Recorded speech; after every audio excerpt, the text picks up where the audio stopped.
I think we can start while we have a few more people joining in. So hello everyone. Thank you so much for making it to this really special webinar. We are super kicked to have Bala, the founder of Vahdam, with us.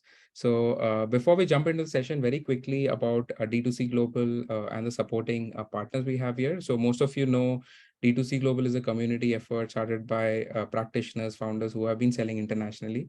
A lot of brands aspire to go international, but don't know how to do it successfully. Very, very few people have figured out. Bala is one of them. And D2C Global's goal is that every emerging brand should know how to crack international markets at the back of their hands. And very quickly about our partners here, Amazon Propel. As most of you know, it's an accelerator designed to help early stage startups become international brands.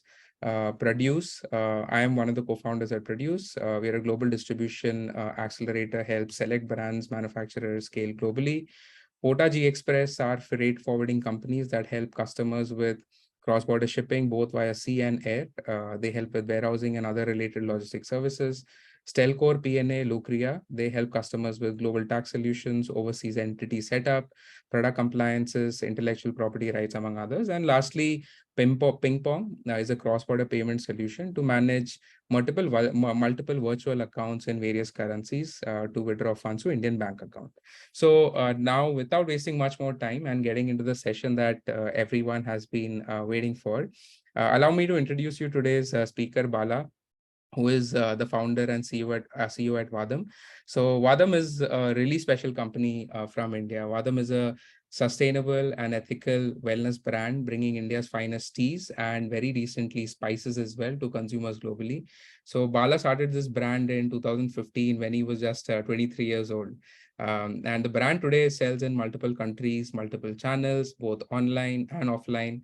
And I think it does close to 300 crores or so in annual revenue, although that may not be, we're not sure what that exact number is. But I've read some of the consumer reviews, and I can say that for a lot of these consumers, Vahdam is not just a product, but it's also a feeling. And it's really exciting and proud to see what Bala has built from India to the world. And we're super excited to learn from him today. So thank you so much, Bala, for being here, taking out this time, for sharing your learnings with other aspiring entrepreneurs.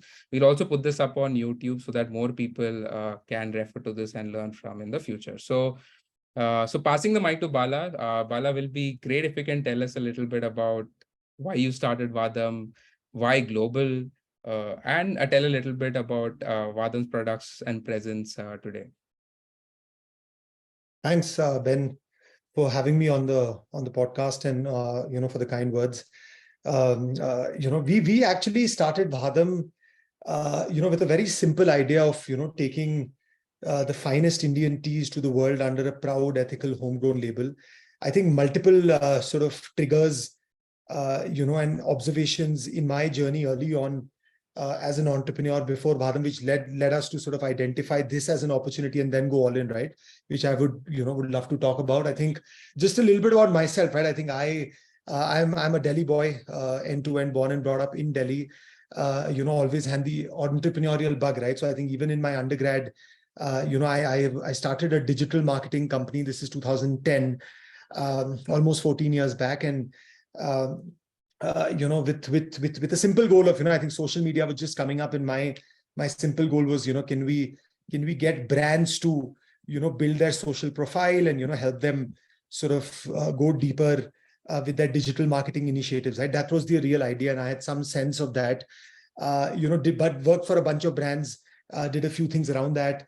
I think it's only after my undergrad when I was done and I knew I wanted to do something of my own, which is more scalable, real, something which can crack or sort of address a larger opportunity is, when I started exploring, other markets, right?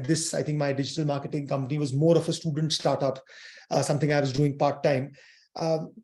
And I think, one thing I was very clear, I think even back in 2012, when I just graduated, that I would love to do something in consumer and bring digital distribution to that, right? I think, again, several reasons. I think first and foremost, if you remember, right, very early on, I think early 2010s, brands like Paperboat and ID Fresh were the first two brands who had actually raised some venture capital, right? And I think the entire thesis which had started to build was that, there would be a lot of these insurgent and challenger brands, which would come across different categories. And I think, marquee venture funds backing some of these brands was just signaling that, this is just start of something very big. And now, of course, we know D2C. I think D2C is not a buzzword. I think it's a massive category and a community on its own. I think several large businesses being built with digital distribution as their core distribution channel, right? So I think that was the real sense, right? Saw that very, very early on, and said that, definitely an opportunity to build something in consumer. I think one of the other observations always was, I think around that time was that digital and your internet e-commerce, which had also started coming up in India, which gave us some exposure of what was happening in the US at some level, at least, gave it some spotlight for entrepreneurs like us to started looking at, global markets and how e-commerce was playing out. I think primarily because of Flipkart and Snapdeal and some of these companies early on, right? And I think one of the other observations was that, internet will not only democratize brand building, but internet will democratize global consumer brand building at a level which we had never imagined before, right? I think because just imagine, right, even if I would have had to start Vahdam, even in 2005, I think the only way to build a global brand or to build global distribution was offline retail, which is extremely tough, right? I mean, there are so many challenges, right? You have to go to a foreign land, you have to identify and understand what their problems are in a country where you don't know. There is no way for you to understand those consumers and their, what kind of products they're looking for, the gap in the market. Then you finally make 4-5 SKUs, try and convince some retailer to put those products in, high gestation period in offline in foreign markets, unlike India, where you can pay to get in. I think in most organized developed markets, there's a high gestation period, right? There's a proper structured review cycle where that's the only time you can sort of get in, pitch to buyers. So high gestation period, and then no access, right? When you're on shelf, you genuinely don't know what is really happening till you get some data 3 months, 6 months later from the buyer. And high chances you will fail, right? Because you really did not know what was happening. And there was like a black, sort of, there was almost like a black hole in front of you where you don't know what is happening on the other side. So I think that was, and of course, I think all of this then takes thousands and thousands of dollars for you to sort of execute, right? Even to start off. So I think that's one of the reasons Indian brands could not go global. And I think when I saw that, today with platforms like Amazon, Walmart, Shopify, logistics providers like DHL, FedEx, you could sit out of India and actually, if not build a business, but test out, your product and your, understand what kind of gap was there in the market, right? And, at some level, and if that is successful, you can scale that up and build distribution through digital channels, right? Which was, I think, it was an incredible opportunity, right? For an entrepreneur like me. And I said, can I find something which can, either we can distribute in India or global, right? That time I was not very sure I will get into tea. And that's really, that's really the early days. I also come with a background of 90 years in the tea business, right? So incidentally, my family's been into tea for the last 4 generations. I'm actually the 4th generation. Small business, I think more passion than profits, and I think growing up, while I'd seen that business up close, of course, given I was from the family, I actually was very, very sure I will never do it because it was extremely boring, commoditized, not very sexy, right? I mean, it was just a very, very commoditized business, which I never wanted to get into. But I think, like I said, right after my undergrad, when I started looking at different markets, I was actually, I was in Darjeeling spending 2-3 months, just trying to sort of isolate and research and, think of the next big idea, which can hopefully change my life. And I could do something big in that space. I think I looked at everything, right? I looked at electronics, apparel, ready to drink, pretty much everything, right? I remember having an Excel sheet with pretty much every category. I remember walking into an aisle of going to a big bazaar in India and just mapping every category and just from that category, looking at what were the big players in India, in in markets globally, what was their size, what was the gap, why were they doing well, so on and so forth, right? And while I was doing that, of course, one of the things I also looked at was tea, right? Because given I was there, my background, tea anyways was a multi-billion dollar category globally. And that actually made me realize two, three things, right? One, India makes the best teas in the world. Absolute consensus, just like French wine, Scotch, India makes the best tea in the world, right? So that there was no confusion about. Darjeeling was a GI indication, just like a champagne and cognac in France, right? So white wine grown in the region of Champagne is called champagne, right? So these are like, these are GI indications which our tea growing regions had. Additionally, when I looked at others complementary spaces, right? I remember spices. I realized again, I think India is the largest producer and exporter of spices in the world. Yoga comes from India. Ayurveda comes from India. I think, and when what I saw very early on was also that all of these products are also very good for your body, right? So it's basically native Indian wellness wisdom, as we now call it as our brand purpose, I think was the central sort of, theme around all of these product categories. And I was looking at the markets and I realized that there was not even a single Indian brand taking these products to the world, right? We were making some of these fabulous products. And when you go and taste a cup of tea in a garden in Darjeeling, Assam, Nilgiris, wherever, I mean, you'll understand. I mean, it's magic, right? It's as good as the finest of wines. But unfortunately, all these products were exported to foreign brands at single-digit margins by these traders in India who would, make 2-3% of margin, very respectfully so. And most of their, and of course, commoditized. When you don't have a brand, it's a very, very, your only differentiation is price. Right? In a commodity market, your only differentiation is price and service to some level. But ultimately, it's a business. So everybody wants better price, right? So, so I think none of these traders, none of these folks had any moat around the business they were doing. And that's really why I also never wanted to get into that. But I said, why can't we change that, right? Why is it Twinings of London, selling you more Darjeeling tea than any Indian brand does? Why does a Starbucks of America sells you more chai than any Indian brand has been even remotely been able to do, right? And I honestly started taking that personally, right? I think that's really why, why we love what we do even today. It's been eight years, very intense journey, but we love what we do because I think this is more than just building a business, right? I think while of course you want to build a business, create value for your people, for investors, all of that of course is a part of the business, but I think this is what drives us. And I said that, I think if there is any category, which is, I mean, this is the lowest hanging fruit, right? I mean, the Prime Minister used to take Indian tea to gift. So there are multiple reasons why there was, an immediate opportunity for an Indian brand to build something, do something here, right? I mean, at least try, if not anything else. And secondly, with the onset of the internet, I believe that this was also once in a lifetime opportunity, right? I think, at least for me, right? At least to do something in this space, given, just the kind of distribution channels which had opened up. So that was really the theme with which, we looked at Vahdam and, decided to just sort of take the plunge and start with tea. And of course, the vision was always, if you're able to do something in tea, build some size in tea, the vision was always to do much more. And that's why I never put Vahdam, like never put tea in the brand. Like Vahdam was always like a unique name we decided, because if we said, if we can actually deliver in the tea category, the vision and the dream was always to do more. And, that's why we very recently got into spices, which I think again is a large opportunity. But again, I think, you have to brand it well, ensure that the product is of a certain way. And that's really what we're trying to do, working very hard to, try and build Vahdam and, take it to the next level of growth. And what is Vahdam's presence and scale of products today?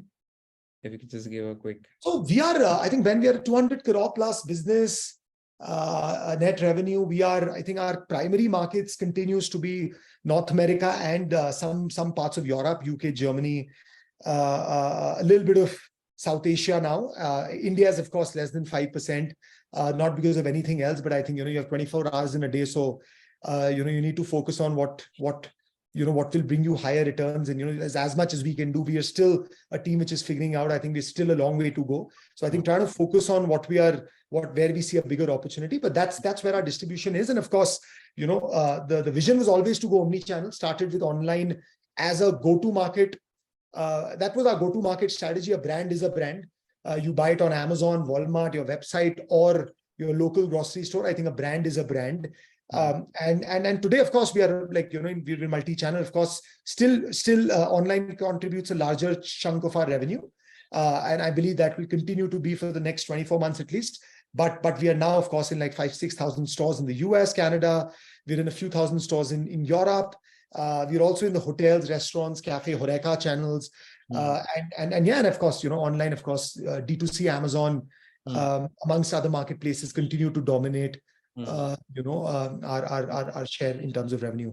Amazing. So we have a couple of topics that questions the audience had sent prior to this session. So we'll just go through each of them. So and meanwhile, if the participants have more questions, feel free to send it here in chat, and we can roll up under these topics. So to begin with the first one, which was around understanding consumer insights. So in your view, how does one understand consumer insights? Whether there is a need for a product or not, evaluating between a crowded and a niche market. How does one understand the consumer insights from the point of to understand where demand is and what kind of products have demand? Got it. So I think from a very top level perspective, I think what I would say is one is, it's always easier if the TAM is larger. So I think, try and find a market which has a larger TAM. And I mean, not to take away from people who are category creators, but I think as anybody would advise you, I think in consumer, I think the larger the size of the market, it's not a thumb rule, but I think majority of cases you will see a larger opportunity to sort of disrupt and eat market share out of what's really happening. So I think that is one thing you would look at and filter out, what are the large TAM categories. Number two, within them also, which are the categories which are growing fast, right? I think that always helps, because if you are adding a certain chunk in an already large category, even if it's single digit growth, I think that definitely makes there a lot of tailwinds, right? In categories like that. I think personal care in India and globally is one of those categories we have seen, right? I think, so a large growing category is really, if somebody is just starting from scratch, is from a very, very whiteboard level, if you're whiteboarding your ideas, I think that's how you should look at.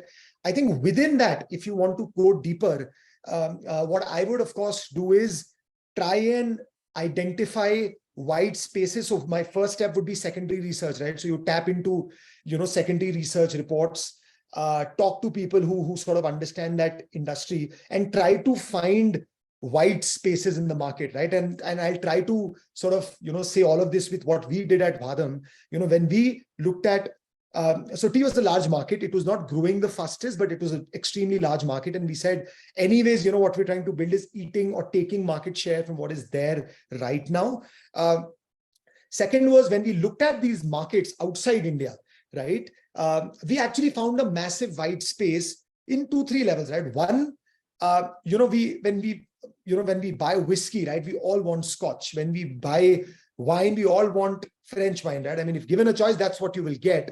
But for some, there was no Indian brand out there in all these markets, right? So US was a multi-billion-dollar market, but what I saw was there was no Indian brand, who was bringing this to consumers. And I think the simple rule is that, consumers do trust origin products, right? I think that's really the insight. Hum Kashmir jaate hain, Kashmiri apples leke aate hain. I mean, it's just something we've grown up doing, right?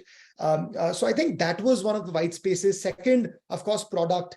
We saw that, tea is a product which people were treating as, it was a massively broken supply chain here. So from a farmer in India, when I went to markets in America, Europe, South Asia, I tasted the same product and I'm like, this is not the same product I tasted in the gardens, right? Because, tea does not really go bad. But I said, can we look at tea as a perishable product? Can we just change the way we think about this category and try to make it like a perishable product, right? And we sort of tried to cut out the entire supply chain in between, right? So we said everybody was sourcing from auctions. We went direct to farmers, now from the farmers to getting it to our factory to, manufacturing. Today, we of course have a, BRC certified state-of-the-art facility. Everything we sell under Vahdam is manufactured by us, right? That was one of the white spaces we identified. And while it was a struggle building that up for the first 3-4 years, because there were not too many people doing it in India, right? Today, we believe it could be a moat because we do manufacture everything we make. And that entire control over supply chain experience, and I mean, supply chain and the overall experience from a farm in India to a customer in New York or wherever, I think that's quite powerful. And with that, we said we were also able to make available a much fresher, higher quality product to consumers, right? Third was, which we were something very, very passionate about, is how do you build a brand with purpose, right? It is the second largest employer of organized labor in India. And all these brands were talking about fair trade in a very mechanical way, right? We said we are sitting where the customer, my typical day is today, like I said, right? I'm in Darjeeling today. Last 3-4 days, I've been interacting. I was at the estates. And at the same time, I'll talk to our consumers in the second half of the day. So I think that connect and getting to know both ends of the supply chain very early on, I realized was very, very powerful. So that was the white spaces we identified, right? So I think my suggestion to everybody would be to identify those white spaces. And after that, I can give you a complicated answer, but I think the simplest and the most effective thing to do is talk to consumers, right? Then get your hands dirty, do like deep primary research in terms of if you have identified 15, 20 white spaces or sort of insights which you believe there could be a large opportunity of creating a brand, business, whatever, or product. I mean, I would say just go deep in doing a lot of primary research by talking to consumers in that market very, very deeply, right? I think that's one thing we are also getting better at. And I keep telling my team also that, how do we build an even deeper and better culture of customer insighting every day? How do you talk to a customer and how do you deeply understand what they are saying and bring that into actionable insights is, I think, the most powerful, way of identifying what you really need to do. And that really makes a big difference in how your business is, right? Because if you're pressing the pin, on a wall, which is, I don't know, right, 20 feet deep, it'll take you a lot of time. But if you can identify a wall, which is, or if you're trying to get into that tunnel where that there is light at the end of that tunnel, and you then know, right, you can go with much more aggression, you can put in a lot of efforts towards that. So I think this is something, if I could go back, I would do it 10x better, because I have obviously fallen down multiple times and done a lot of things by trial and error, but that's one insight. And through that primary research, I think you would get to understand a lot of customer insights, what they're looking for, the gaps in the market, and then identify your ticket to win. I think which is again something very, very important, because a lot of people do then come to me and they ask me that we are selling this product in India, I want to take it global. And my advice to them is that have you understood why a consumer in America would buy your product? Because it's very different, right? The customer is very different, their needs are very, very different. You just can't take a product and take it to the US or Europe. You need to understand your ticket to win, right? Which could be, for us it was origin, multiple other things, right? I mean, just made sense for an Indian brand to be there. So our ticket to win was the fact that we came from a certain place of origin. But it could be product, it could be your insights, it could be your innovation in product and distribution, but identify your ticket to win in that white space and then sort of go all in. All right. Just double clicking on the products itself. So what has been your R&D process on building a great product? How should one think about, or how did you think about copying an existing product versus doing something very different or innovative? Because there are so many brands and sellers. Especially tea is a commodity business, and in that you've created a wow brand. So how should one think about R&D on the product itself? Would be good to hear your point of view. Yeah, I think very, very contextual basis the category, Ben. I think depends on what you are into, but I think principally, if we have to talk to me about how do we approach R&Ds, one, I think, again, I think it starts from customer insights and understanding what's not there in the market, where's the white space, and trying to bring that to the market, right? For example, when we were looking at the US market, we saw this tremendous a wave of people looking at turmeric and some of these adaptogen superfoods, right, in the US in 2017 and 18. We said that, there is, it's not a fad, I remember, and then we decided it's not a fad, it's something we Indians have been having for 5,000 years. How can we launch this in a format which is differentiated, which is convenient, which is something consumers will love, right? And we launched our range of organic turmeric wellness teas, which did very well, right? So I think, one, how do you identify that gap in the market? Second is, just a lot of hit and trial, and I think a lot of testing, I think, is so important, right? Because even with us, right, again, going back to this one example of us launching turmeric wellness tea so that people can understand this better, we used to do a lot of R&D, right? A lot of experimentations, a lot of deep research in what can we do, what are the flavors we can blend, and we then used to send it to a lot of consumers to get their feedback, right? And that's an engine which we work on even today, right? You make something, send it to consumers, talk to them, send them a survey, and then get feedback from them, right? So that engine of constant feedback loop, and identifying that winner and then scaling it up, I think is again something I would, we still do, right? I think that's just a core fund principle of how we do R&D.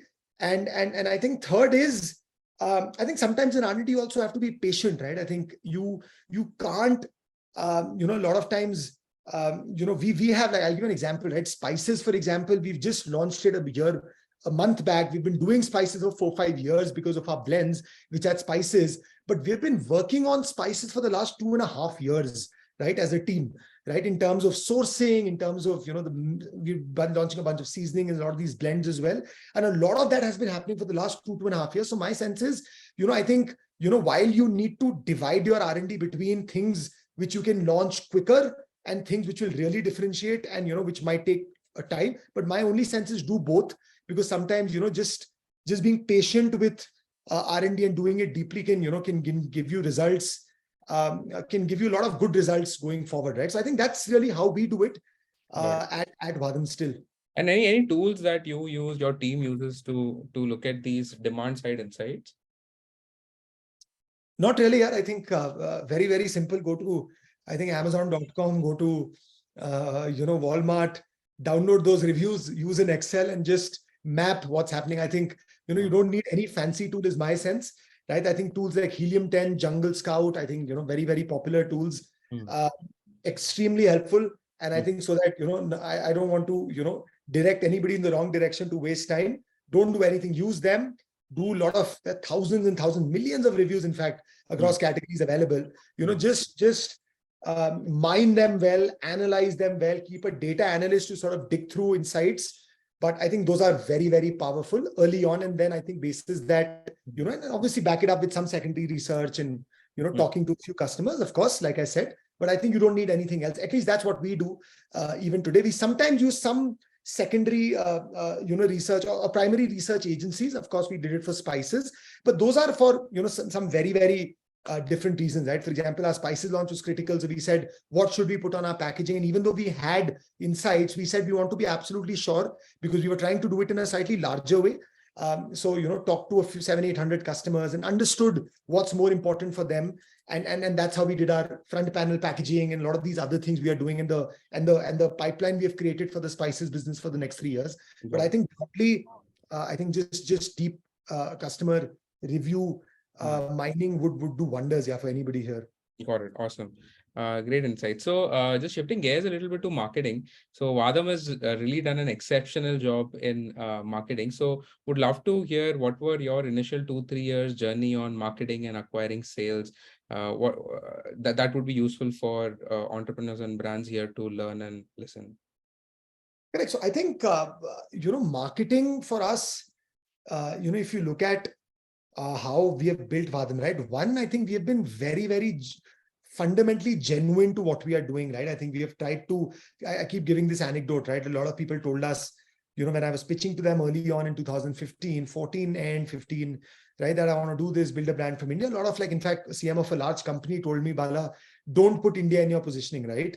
And I'm like, that's what we're trying to solve, right? I mean, how can I not do it? He's like, if you put India, it will not be trusted. Try to, see something else, position it in a way where it looks a certain way and slightly aristocratic or modern or whatever. So did not take that path, fortunately. But one of the insights is, I think when you look at, just your core brand, I think genuine storytelling, I think is something which you guys should look at. I think that works very, very well in markets today, especially, there's so many brands, there is, so many brands who look perfect, seem perfect. So, it's a great way to break the clutter. And I think in foreign markets, people genuinely respect and value that. So one is stay true to your brand story, and not make up things and, be proud of where you come from and sort of try to highlight that. Second, in terms of packaging, and I'll start with the product and packaging, right? And I mean, going through 4 P's of marketing, right? Fundamentally, I think if you look at packaging, I think very, very important part of your overall brand story, right? I think a lot of people don't realize that all your marketing, all your CTRs on Amazon, conversion rates on Amazon, your website, Facebook, Google, a lot of that, of course, depends on, how the product looks like, right? And does it look relevant to the audience we are at, right? So I think having packaging, so if you look at Vahdam, right, we were always very Indian yet modern, right? We were not the traditional only having elephants and mehendi on our packaging. So we were like quite modern, but yet very, very Indian in our way. And I think that's something, we are still obsessed with. So how do you present your product and how you package your product? I think that's very important in global markets. Of course, product, I will not talk about it too much. I think, when you get to global markets, having an exceptionally good product is just default, right? I mean, you can do something initially. You can push your product, you can do everything, get some initial sales, but it won't be sustainable. Because just imagine that, I think we've always known it. I think, when you're trying to sell in Europe, US, anything in any category, I think the quality of products is already above a notch there. So, how do you, and that's really why India has never been trusted and accepted as a country which can build brands, because we've not been able to do good products, right? We've always messed up the products. So I think having an exceptional product, being obsessed with product is just default, right? I think that's something which puts you on the table, right? Everything else is after that, right? So I think that obviously I will not talk too much about. From our perspective, after we got some of these things in place, or started to get some of these things in place, was our go-to market, of course, was online, right? So we were doing D2C, Amazon primarily initially. And our marketing was very, very simple. Yeah, I think we did test, of course, your typical performance ads, right? I think be it Amazon, be it Facebook, be it Google, be it search-based ads, be it discovery ads. I think we did all of that initially. And I think that's really direct response marketing is really your most effective way of sort of getting your first few consumers. And I understand that a lot of times, a lot of entrepreneurs come to me that it's not working out, the ROAS is not working out. So I understand that, but I think there fundamentally, it is just cracking every part of that is really your ticket to win, right? Which is if the product market fit is not there, CTRs will be low, right? Conversion rates will be low, right? Have you tested enough your price? Have you tested your landing pages? Have you tested your content? Have you tested everything, right? I think just having a very, very robust engine of A/B testing all these points, right? Which gets to that ROAS for you on paid marketing, I think is super critical. And then I can give you the right answer, but there's no real there's no right answer here, right? That's really the only way to get that right. In addition to that, we were, of course, doing a lot of early community building, right? I would not say influencer marketing because, I think for younger companies, I think just paying influencers didn't work even then, does not work today.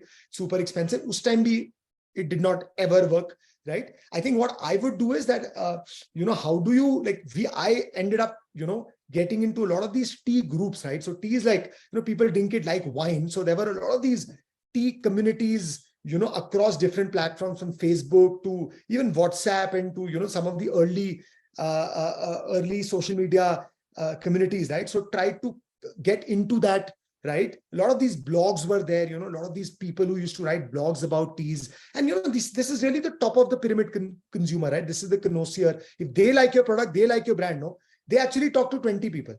The middle of the pyramid, bottom pyramid, they might buy a lot and all of that, but wo kisi ko batate nahi hai. They talk to a few people only. But those people, one, they validate what you're doing, right? Top of the pyramid consumer. Like I remember, the writer of this tea blog, which only 300 people used to read, right? So it's not that she will talk about Vahdam and, we would get some 50 orders. But, when she used to give us feedback, it used to just tell us that our product is now good and now we can aggressively do 50 other things, right? And I think that's very, very, very, very helpful early on. And most importantly, when, those 300 people would talk to 25 people, right? And then who would then buy and, your product and know about your product and all of that, right? So I think did a lot of that very, very early on. You have the time, you have the, that's also something which is so critical to your early, insights engine, which is, because you're just starting the business, you don't have too many consumers. So we did a lot of that, which really helped us get the product right, get to our first 300, 500,000 consumers, And with that, of course, how do you sort of push the product well? I think that something is of course, as critical, right? Which we continue to do on every platform we were selling at. So that was us for the first 24 months, if I'm not wrong. That's amazing. I mean, you've done so many. I think it's not like a two, three capsules, but like hundreds of things that you've optimized. And you mentioned a lot of things outside of Amazon itself that you've done to really build the brand and the product. Interesting. And now coming to offline a little bit. So, how important is offline, and at what stage should one launch offline after launching online? I think again, very, very contextual, depends on the category, depends on what you are selling, your AOV, or bunch of things, your supply chain, and bunch of these things, right? So we are a grocery brand, right? Ultimately, chai, कितने ही लोग एक website पे log in करके अपनी चाय order करेंगे, right? I mean, करते होंगे, right? I mean, no matter what we do, it is still a very small percentage of the overall market, right? Tea is ultimately a part of your overall grocery bundle, right? You buy 20 things, 15 things, you also buy tea, coffee, few other things. And of course, there are these highly engaged customers who would, go and buy on your website. And of course, you do cater to them and all of that, right? So for categories like that, I think where offline distribution is 95%, right? It's important to start looking at it early on. When I say early on, I mean a certain scale and size, right? I mean, I don't mean, when you are, and I don't want to quantify these numbers because again, it depends on category, which market you are at. But my sense is till you get to a few thousand customers, it's critical you only focus on online. I think online is now big enough in whichever country you go to, be it America, Europe, India. I think it's deep enough, good enough for you to get to those first few thousand customers without worrying about offline. And my suggestion would be, online you would have 100, 200 SKUs, or whatever, 50 SKUs, right? In a category like ours, we had almost 100 SKUs in 3 years, right? So no matter what your SKU size is, I think testing them and identifying your winners, which would then do an offline, is so critical, right? Because your offline is a very, very expensive channel. It is one, an expensive channel, and number two, it can also be a big dent because the quantum of cost involved, right?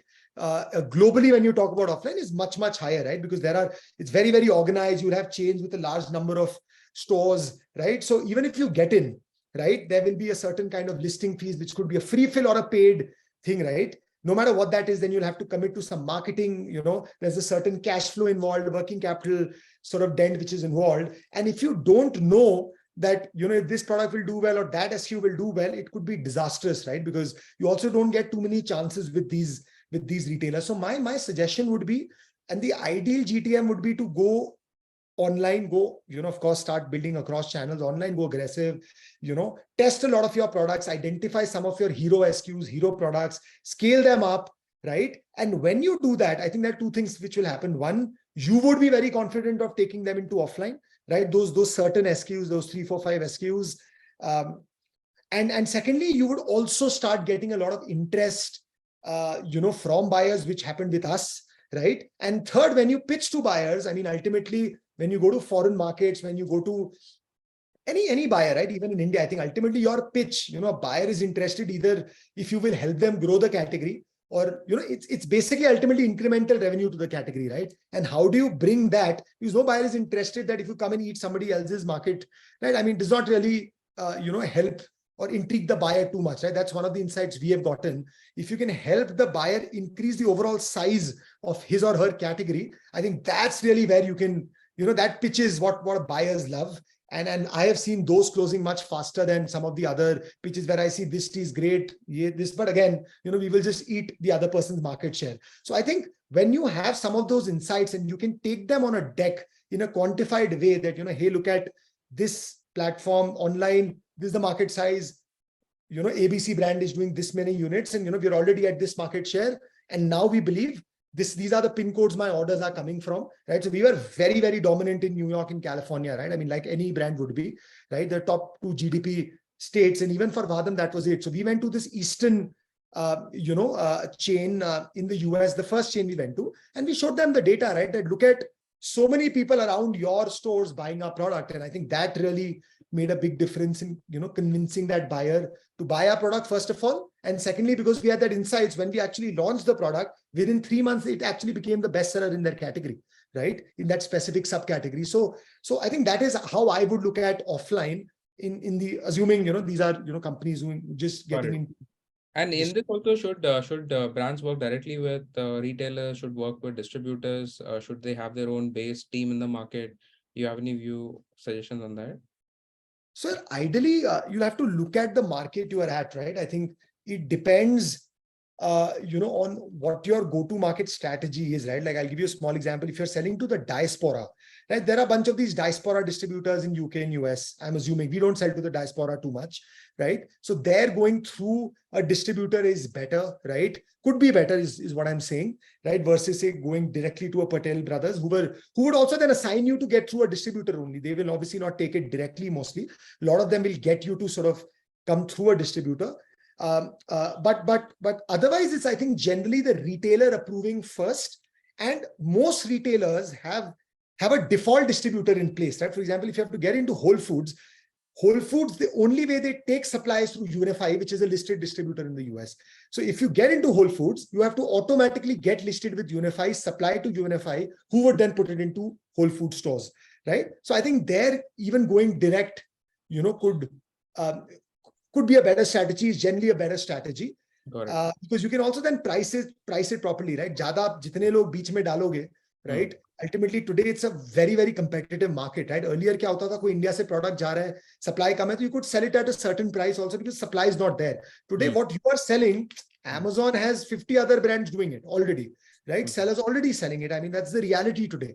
So I think every distributor or person you put in between can also, and of course, if the person is adding significant value, of course, that's a different thing. You need partners to do that. But just having a bigger distributor, then going through a Unify and then distributing sometimes can become challenging cost-wise as well. So I think it really depends. You need to look at your P&L, understand it deeply, understand the value the partner is bringing to the table, and then sort of strategize your go-to-market for offline. Got it.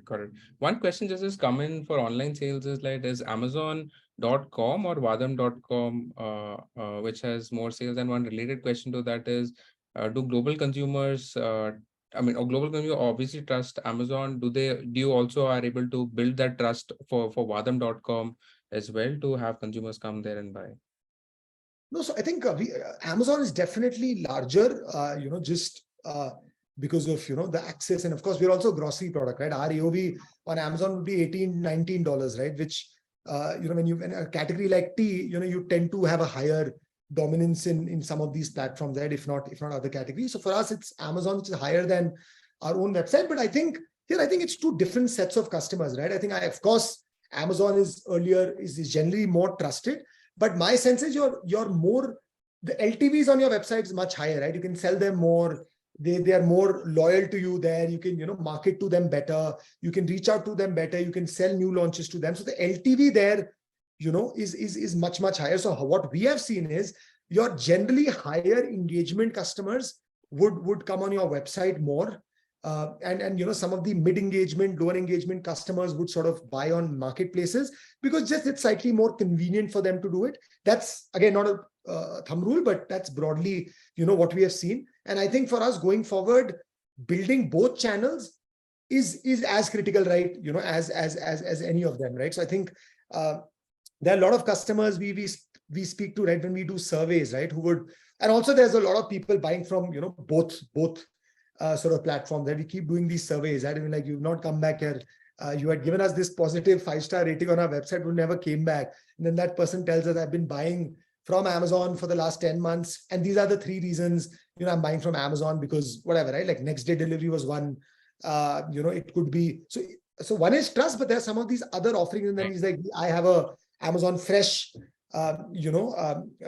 subscription. So I sort of basket my products together as well, or whatever, right? So I think it's just a mix of these customers. And I think what we just keep doing is just interacting with them closely to sort of understand what the trend looks like. But broadly, this is our thesis that, we just categorize them into different engagement levels and focus on them accordingly. Got it. One more related question on online sales, which we missed, was how should one, especially brands in the initial stages launching new product, how should they think about how should the marketing cost, from what threshold should it come down to what threshold? What is the conversion threshold that should improve from, let's say, X to Y? What is the framework that you have? Should they start with like 80% TAC cost and come down to, I don't know, 20-30%, and like conversion start with 2%, go to 10%? So what is that, some benchmarks, if you could talk about from your own experience, what is that delta? And especially now that you've launched a different category of products with spices, would love to take your input. This is the billion-dollar question, Ben. I hope I had the right answer to this. But I think, I mean, honestly, very, very tough to address this because CPCs are different at different times of the year, different season of the year, different categories at different CPCs demand different types, which play a big role in, what your ROAS is, what your conversion rate is, right? If you're trying to sell tea in peak summers, you would think Amazon probably is not a sustainable channel, right? But in winters, it might look better, right? Because of course, CPCs go up, but propensity to buy is slightly higher. But overall, my sense would be that, I don't know, yeah, how to generalize this, but just if it helps anybody, that, initially what we have seen is that it's now, I think, almost impossible, if I can use that word, impossible, because I've interacted with a lot of people, spoken to hundreds of people in this space. I think it's very, very tough to, be profitable with paid advertising immediately when you launch, because, and if you really look at internet marketing, right, that's really the only problem with digital marketing, right? You can open stores in different locations, you can open 100 to 200, 300 stores, but यार आपके Amazon जब search करोगे bedsheet के लिए, तो आने तो 3 ही है ऐड, राइट? 3 ही ऐड आने, वो 2017 में भी 3 आते थे, मतलब अब उनने 3 नीचे राइट में भी डाल दिए, but I'm just saying your screen size will not change, right? iPhone 6.5 inch कर दिया, but it won't become 10 inches, right? So ultimately, you're most, like, for at least a longer period of time, at least for the recent future. So because of that now, but the demand is going up, more brands are coming up. So CPCs are just shooting up, right? Because ultimately it's an auction model. So I think my overall sense would be that, how do you, look at some benchmarks within your category, would definitely be helpful, right? So if you go to Amazon brand analytics, right, and if you see your category, right, and where you are standing, what's your market share? I think Amazon gives market share data as well, for SKUs. So that is one way to look at and understand, build some benchmarks to look at your specific category. But otherwise, yeah, my sense would be, we have seen, to give you some numbers, where ROAS was 100%, I'm talking about paid ROAS, right, was 100%, 150%, 200%, which has gone down to even 30%, 35%. So 1/5 of what the number was, but over a period of 12 to 18 months, right? When the brand was established, when the product was established, repeat revenue had started coming in, your rankings had started going up. So my how I would ask you to look at it is, one is your organic rankings going up while you do this, because every time you do paid marketing, right, जब आपका माल बिकता है, तो उससे आपका rank भी बढ़ता है, right? Your rank goes up, right, in your organic rankings, right? So if that is coming up, so every time the rank goes up, your overall blended ROAS will look better, right? Because your organic sales will start going up. That is number one. That's an important way to look at it, right? Because if you just do paid and your rank is not coming up, that is definitely not sustainable. Second would be your repeat revenue, right? I think there are ways to download data and just, use that dynamic URL. Dynamic URL को आप डाल दो, so you can map and see कि आपका repeat revenue कितना आ रहा है. So, that's very, very critical, right? Create your cohorts, don't go by percentage of repeat revenue, but go by cohorts, and how many people are coming back to buy your product. Again, I think that would make your paid overall blended ROAS look better. And third would be I think is your CTR on your ads going up and your conversion rate is trending upwards. When I can't give a number, 3x hona chahiye, 5x hona chahiye, again, very contextual. But my sense is, if it's going up, week on week, month on month, your CTR on your ads, and then your conversion rate on your page, I think all these are just general indications that your brand is being accepted, even though your overall blended ROAS might still be in the negative. So that's what we do. We track that aggressively. And then market share. So brand analytics has some crazy tools now. So it can give you market share on a search term, right? So if you search for bedsheet, what's your market share on that search term, right? And again, if that is going up, I think then fundamentally things seems to be aligned. But ultimately, your goal should be to, your paid paid revenue going down, organic revenue going up, and your organic ranks going up. If that is not happening consistently, then no point spending too much money on paid, because I mean, it just there's no light at the end of the tunnel, right? Because the CPCs will go up, and you'll have to, when your money, you lose your dollars, then you just can't do that anymore. So that's how we look at it. It's a complex model we follow internally, but ultimately there's no other way to do it. And in terms of time to profitability, is 9 to 12 months like the reasonable, fair time to expect to be profitable? Yeah, breaking even, I think in 12 months Okay. should be the case. Okay, got it, got it. This shifting gears to another point around comparing markets. So how should one compare different countries? In your view, how should different brands in different categories evaluate potential in different markets? And also, do type of channels or marketing and supply chain also change depending on the markets? Correct. I think Ben, two, three things there, right? One, you could look at brand search, like search volume, right? For categories. I think that's a great way to look at what's the size of the category, right? That's what we do. Again, data available, easily available on Amazon. When you get some sense of the search volume, look at how stringent is the competition, right? How many competitors are there, right? What's the size of the overall number of reviews some of these products have?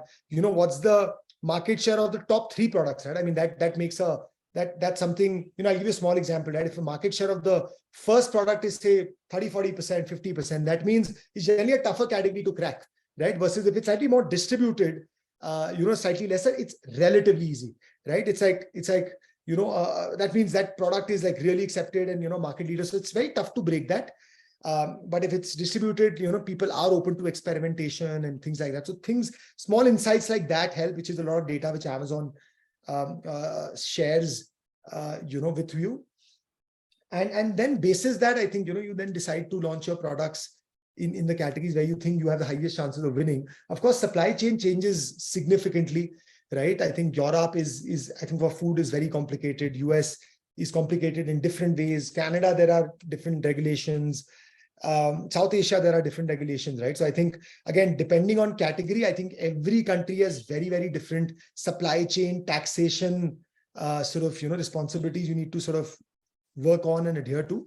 Which I think should also be a part of, your decision making, because you don't want to get, for a relatively smaller business, get stuck into doing some of these compliances, because they cost money. They cost money. There could be large liabilities. These are challenging to sort of take care of. And now with so much competition, these just add up, take a hit on your P&L. So I would look at those as well before taking a call on the market. Got it. Got it. In the first 2-3 years of Vahdam, how did you manage the supply chain, like getting the inventory from production to export, import, delivery to these different locations? And when you also built your own D2C as well, how did you manage the supply chain in the first 2-3 years? Was very challenging, man. I think it's much easier now. I think there's an infrastructure. There are people like you who are helping, entrepreneurs do it. So I think it's way easier today. I think that time away, again, a lot of trial and error, and we had to do it the most traditional way, right? So we set up an entity in the US. That entity is owned by our holding entity in India. That entity, right from, I think, the second, third year, we were paying taxes in multiple countries, almost 50 states in America. That country was importing, in the US, in the US in food, there's also very stringent law of FSVP, right? Because of the Anti-Terrorism Act. So, we also had to adhere to that, FDA norms, all of that. So we did it the hard way, and that entity was importing everything. That entity was either leasing out warehouses, or either as third-party warehouses, or we also tried our own back in the day. But I think today, using other warehouses, third-party warehouses, having dedicated space for yourself is a much, much better way to sort of tackle it. But I think we did it. One is we were also thinking long-term. We knew from day one that we want to be global. So we want to build the supply chain the right way, at least, because again, we thought that would be a moat, in the long run. So we had a very, very traditional setup of how companies would do it, even pre-internet. And that's how we've been doing it since then. Got it. Got it. Super helpful. And I think we can end this with this last question around team, especially brands when they're building out in the first 1.5, 2 years. How should they structure the team? What are the functional people that need to be there, part of the team? What would your recommendation be? I think somebody in the early months, early first year or so, I think somebody obviously who understands product and customer insighting would be critical, right? Because that's really what you're bringing to the market.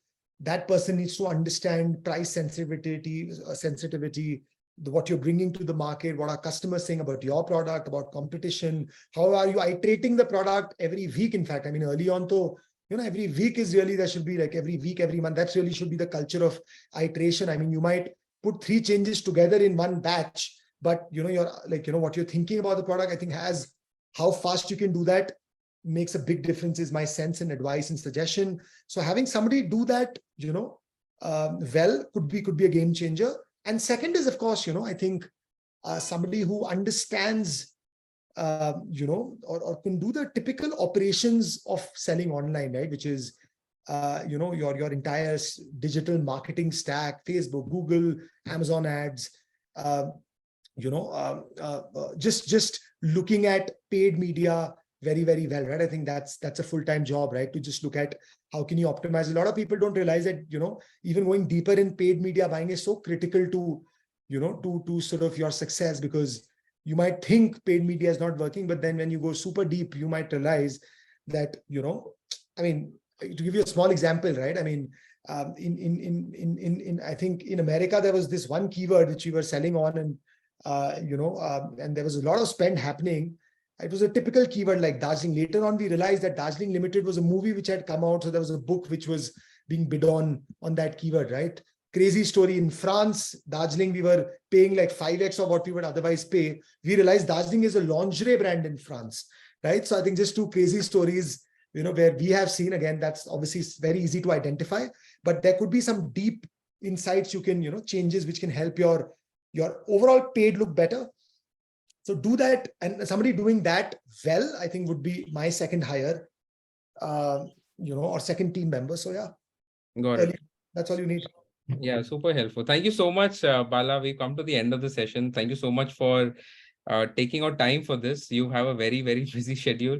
So thank you so much for taking out time, sharing your knowledge and helping the ecosystem. I mean, we all learned a ton, and this will go a long way in helping more brands and entrepreneurs crack this global piece. So thank you so much, My pleasure. Bala. Thanks, man, for calling me. Yeah, thanks a lot, Bala. All right. Thank you everyone for joining this special session with Bala. Goodbye and have a nice evening.